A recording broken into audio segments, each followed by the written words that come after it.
Welcome to జై స్వరాజ్య వోల్ TV Hanumakonda. Ugadi పర్వదినాన్ని పురస్కరించుకొని రాబోయే ఉగాది శ్రీ విశ్వావసు నామ సంవత్సరంలో పంచాంగ శ్రవణంలో 12 రాసుల వారికి ఆదాయం ఎంత, వ్యయం ఎంత, సో వీటిపై సంక్షిప్త వివరణ అందించడానికి జై స్వరాజ్య వోల్ టీవీకి ప్రత్యేకంగా అందుబాటులో ఉన్నారు శ్రీ శ్రీ శ్రీ త్రిదండి చిన్నజీయర్ స్వామి వారి శిష్యులు శ్రీమాన్ నరసింహన్ దేశికన్ స్వామి గారు. ఈ ఉగాది పండుగ అనగానే మనకు గుర్తుకొచ్చేది ఉగాది పచ్చడి. ఈ ఉగాది పండుగ నాడు ఈ పచ్చడికి ఎందుకింత ప్రాముఖ్యత, ఉగాది పర్వదినాన్ని పురస్కరించుకొని శ్రీ విశ్వావసు నామ సంవత్సరం ప్రాముఖ్యత ఏంటి, 12 రాసుల వారికి ఏ రాసుల వారికి ఆదాయం ఎంత, వ్యయం ఎంత, సో వీటిపై సంక్షిప్తంగా వివరించడానికి ఉగాది పర్వదినాన్ని పురస్కరించుకొని పంచాంగ శ్రవణాన్ని అందించడానికి మన జై స్వరాజ్య వోల్ టీవీకి ప్రత్యేకంగా అందుబాటులో ఉన్నారు శ్రీమాన్ నరసింహన్ దేశికన్ స్వామి గారు. సో స్వామివారి మాటల్లోనే ప్రతి రాసు వారికి ఆదాయం ఎంత, వ్యయం ఎంత అడిగి తెలుసుకునే ప్రయత్నం చేద్దాం. జై శ్రీమన్నారాయణ.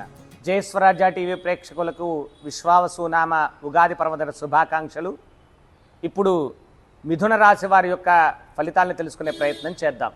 మిథున రాశి అనగా మృగశిర నక్షత్రంలోని 3, 4 పాదాలు, ఆరుద్ర నక్షత్రంలోని 4 పాదాలు, పునర్వసు నక్షత్రంలోని 1, 2, 3 పాదాల వరకు కూడా మిథున రాశి కింద పరిగణింపబడుతుంది.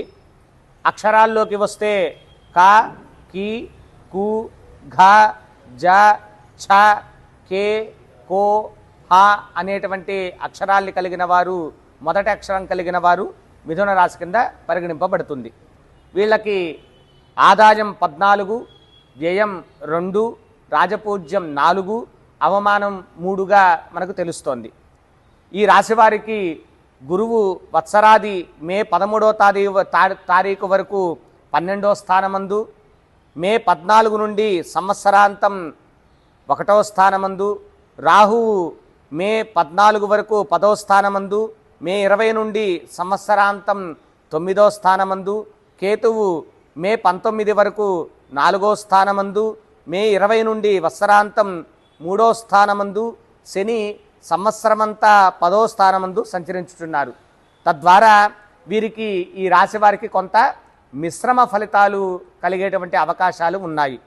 అంటే ముందు 3-4 నెలలు కొంత ఇబ్బందిగా ఉన్నా ఆ తరువాత వీళ్ళకి మంచి శుభ ఫలితాలు కలుగుతాయి. మే 20వ తారీఖు నుంచి సుమారు జూన్ నెల నుంచి కూడా చాలా మంచి శుభ ఫలితాలు కలిగేటువంటి అవకాశాలు ఉన్నాయి.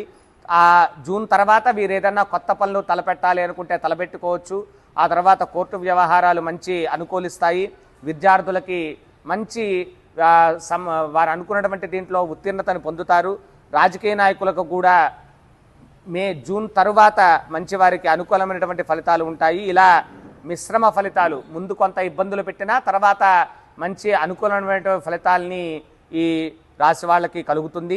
ఈ రాశి వాళ్ళకి కొంత గ్రహ సంచారం శాంతికై గురువు, రాహువు, కేతువులకి జపాలు చేయించుకోవడం, అలానే సుందరకాండ పారాయణము, అలానే ఆదిత్య హృదయ పారాయణము, ఆ తరువాత శనికి తైలాభిషేకం చేసుకోవడం, ఆ తర్వాత ఆంజనేయ స్వామి ఆలయాలకు ప్రదక్షిణాలు చేసుకోవడం ద్వారా మంచి అనుకూలమైనటువంటి ఇది వీళ్ళకి కలిగేలా ఉంది. మొత్తానికి ఇలా ఈ రాశి వారికి కొంత మిశ్రమ ఫలితాలని మనకి విశ్వావసు నామ సంవత్సరంలో తెలియజేస్తున్నారు. జై స్వరాజ్య టీవీ ప్రేక్షకులందరికీ కూడా ఉగాది పర్వదిన శుభాకాంక్షలు. జై శ్రీమన్నారాయణ.